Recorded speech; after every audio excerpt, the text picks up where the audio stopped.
कांग्रेस महासचिव और वायनाड से सांसद प्रियंका गांधी को लेकर हमने पिछले कुछ दिनों पहले चर्चा की थी कि भाई जल्द ही वो फिलिस्तीन वाला बैग लेकर प्रियंका गांधी या पहलगाम वाला या पाकिस्तान वाला बैग लेकर नजर आ जाएंगी। पहलगाम वाला तो कहाँ ही आएंगी।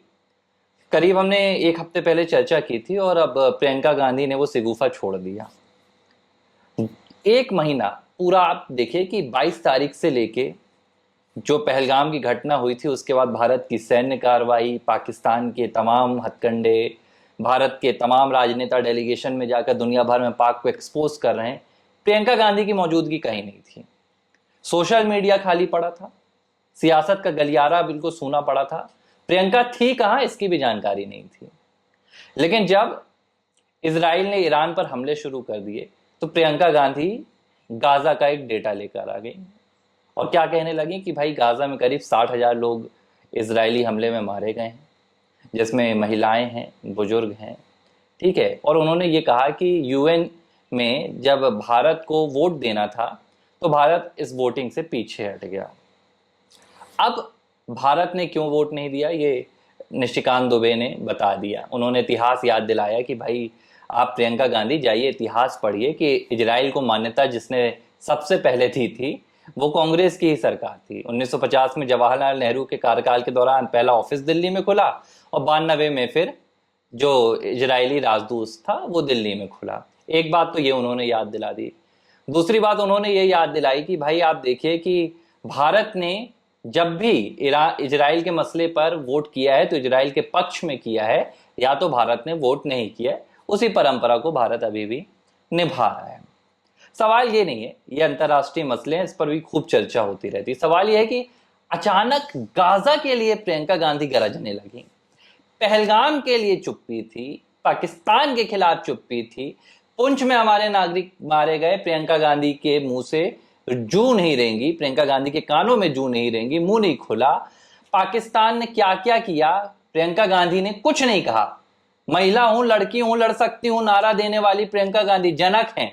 यूपी में उन्होंने 2022 के विधानसभा चुनाव में नारा दिया था।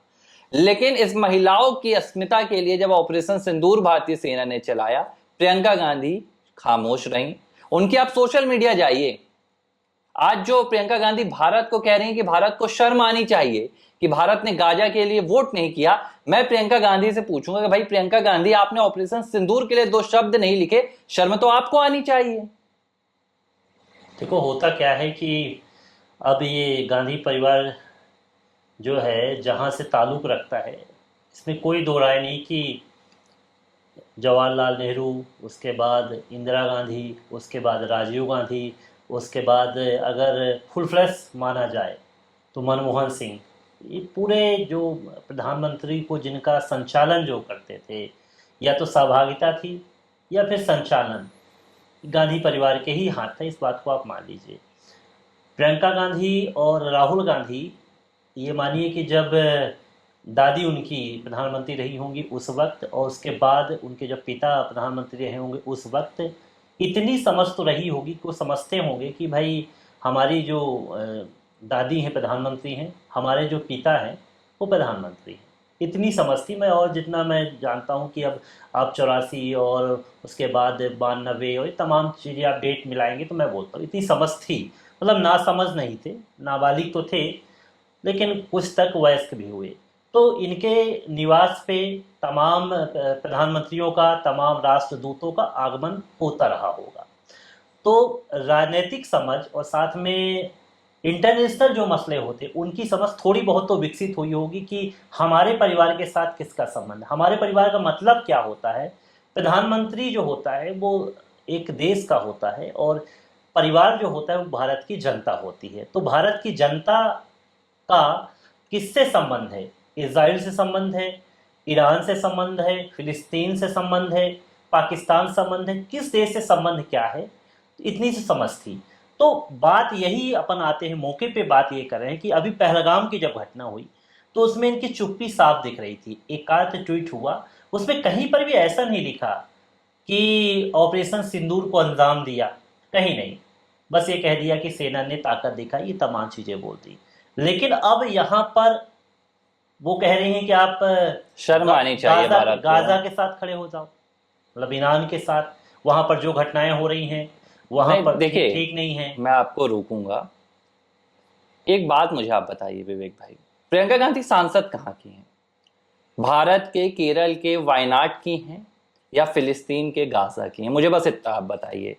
ये मैं इसलिए पूछ रहा हूं क्योंकि जब भारत में इतनी बड़ी घटना हुई कि भारत युद्ध के मुहाने पर आके खड़ा हो गया, भारत के खिलाफ चीन जैसे देश खड़े हो गए, अमेरिका कुछ ना कुछ बोले जा रहा है, तुर्की वहां खड़ा हो गया, ये प्रियंका गांधी एक शब्द नहीं बोलती हैं। आप भारत की एक सांसद हैं, एक, मैं कह रहा हूं छोड़ दीजिए नागरिक के लिहाज से आपकी क्या विचारधारा है आप भूल जाइए, एक सांसद के लिहाज से जब तमाम राजनीतिक दल सरकार के साथ खड़े थे, आपकी ही पार्टी ने भी कहा हम सरकार के साथ खड़े थे, तब आप पीछे हट गई, तब आपने कुछ नहीं कहा। राहुल गांधी दो शब्द बोल के चले गए, फिर उन्होंने उल्टी नदियां बहाना शुरू कर दी पहलगाम और ऑपरेशन सिंदूर को लेकर। खड़गे साहब ने एक बार बोल दिया सर्वदलीय बैठक में हम सरकार के साथ हैं, और आपने ये मान लिया कि मैं तो पार्टी की एक सांसद हूं, मेरी जिम्मेदारी नहीं है ना ऑपरेशन सिंदूर के पक्ष में बोलूंगी, ना मैं पहलगाम के दर्द के लिए बोलूंगी, ना मैं उस महिला के लिए एक ट्वीट करूंगी जिस महिला ने अपने पति को उन आतंकियों की गोली के सामने गवा दिया था और अपने पति के शव के साथ बैठ गई थी। मैं उनके लिए एक लाइन नहीं लिखूंगी। लेकिन अचानक जब गाजा का मुद्दा आता है, फिलिस्तीन का मुद्दा आता है, तो प्रियंका के बैग से फिलिस्तीन का वो जिन्न निकल आता है। क्यों ये राजनीति? किसको खुश करने के लिए होता है? क्या है कि जो मानव अधिकार जो होते हैं वो सभी के लिए बराबर होते हैं, और सर्वाधिक जो प्रभावित करने वाले जो मानव अधिकार होते हैं, हम जब जिनकी चिंता करते हैं वो चिंता उस वक्त होती है कि भारत में अगर कोई ऐसी घटना हुई हो जहां मानव अधिकारों का हनन हो। कत्लेआम मचाना, आतंकवादियों का एकत्र होना, ये भी तो मानव अधिकार का सीधा सीधा हनन था, लेकिन इस पर इनकी चुप्पी थी। लेकिन मैं ये कहता हूं कि अगर कोई भारतीय नागरिक है, आप मान लीजिए कि गाजा फिलिस्तीन की हम बात करते हैं, वहां अगर कोई भारतीय नागरिक प्रभावित हो रहे हैं, उनकी अगर हम बात करें तो लगता भी कि हमारा लगाव है। लेकिन अगर उसमें प्रत्यक्ष रूप से कोई बात नहीं हो, और इसके पहले आपको ये भी देखना चाहिए कि हम इजराइल के साथ खड़े थे, यानी हम इजराइल का सपोर्ट कर रहे थे। लेकिन अब वर्तमान स्थिति में है कि न्यूट्रल है हम, हमें न तो समर्थन करना है और न किसी तरह से विरोध करना है, तो हमने वोटिंग नहीं की, तो हम इसमें बुरा क्या हमने कर दिया। देखिए, एक बात यह है कि एक मानव होने के नाते अगर प्रियंका गांधी को लग रहा है कि भाई गाजा के लोगों के साथ, जो गाजा के मुस्लिम लोग हैं, जो गाजा के हमास के लोग भी कह लीजिए अगर मैं कहना चाहूं, तो उनके साथ अगर प्रियंका को हमदर्दी है, एक मानव होने के नाते सबको दुख होता है भाई, कोई किसी को मारना नहीं चाहता है, कोई किसी की जान को जाना नहीं दे सकता है, ठीक है, आप खड़ी हो जाती हैं, आप आवाज उठाती हैं, आप कहिए कि वहां जो हो रहा है भाई उनको अल्लाह रहमत दे, आप ये कह सकती हैं, आप ज्यादा से ज्यादा प्रार्थना कर लीजिए। लेकिन आप गाजा के लिए, भारत के लिए ऐसे शब्दों का इस्तेमाल करना कि भारत के की सरकार को शर्म आनी चाहिए कि सरकार ये नहीं कर रही है। भाई सरकार जो कर रही है वो अपने देश की सुरक्षा के लिहाज से कर रही है, अपने मानदंडों पर कर रही है, उसे किसके साथ रहना ये फैसला सरकार का है। आपको जब बोलने का मौका था, जब आपको देश के लिए बोलना था, तो आज भी आप नहीं बोल रही हैं। आपके भाई राहुल गांधी ऑपरेशन सिंदूर को नकार रहे हैं, राहुल गांधी हमारे जेट्स कितने चले गए ये पूछ रहे हैं। एक तरफ भाई है जो ये पूछता है कि भाई ये बताइए कि सरेंडर किसने किया, भारत ने पाकिस्तान के सामने सरेंडर कर दिया, तो बहन है वो बोलती है कि जाइए गाजा के समर्थन में खड़े हो जाइए, जाइए फिलिस्तीन के समर्थन में खड़े हो जाइए। मुझे समझ में नहीं आता है कि ये दोनों भाई बहन की जो जोड़ी है पप्पू और प्रियंका की, नहीं मैं कहूंगा, क्योंकि इन्होंने ऐसी हरकतें कर दी है, ये देश के लिए सांसद हैं या दूसरे देशों के लिए? भाई हैं जो पाकिस्तान की बोली बोल रहे हैं, भाई हैं जो वो बयान देते हैं, वो अगले दिन पाकिस्तान के अखबारों में हेडलाइन छप जाती है, राहुल ने पूछा भारत ने कितने जेट गवाए। बहन है जो गाजा के पक्ष में बोलती हैं, बहन है जो गाजा के लिए भारत की सरकार को शर्मनाक बता देती हैं।